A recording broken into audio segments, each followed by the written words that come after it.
At ito yung part 2 sa na-post ko ngayon.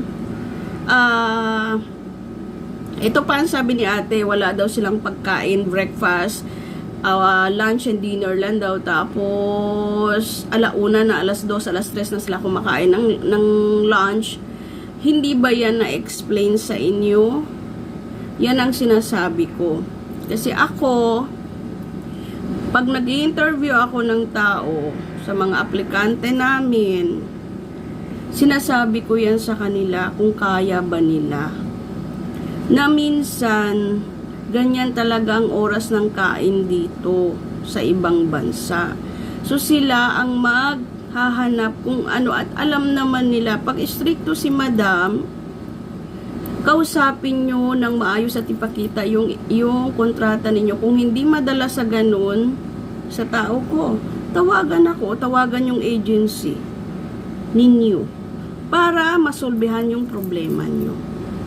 Ganun lang po kasimple yun. Dahil ako, alam yan ng mga ladies ko. Bago sila umalis, sinasabi ko yan. Oo, yung iba hindi natutupad pagdating sa bahay. Pero pag magrereklamo sila, nasusunod naman. Diba? So, yun ang always nyong isipin. Alamin lahat. Kasi hindi masarap ang buhay OFWs, lalo na mga household natin. Diba? Kasi hindi lahat swerte pagdating dito sa ibang bansa. Kaya yun ang sinasabi ko. Sample, ayan na, sample. Diba? Spread love. Yung mga nagpo-post dyan na walang lisensya at hindi kayo authorized para mag-recruit ng tao, be careful.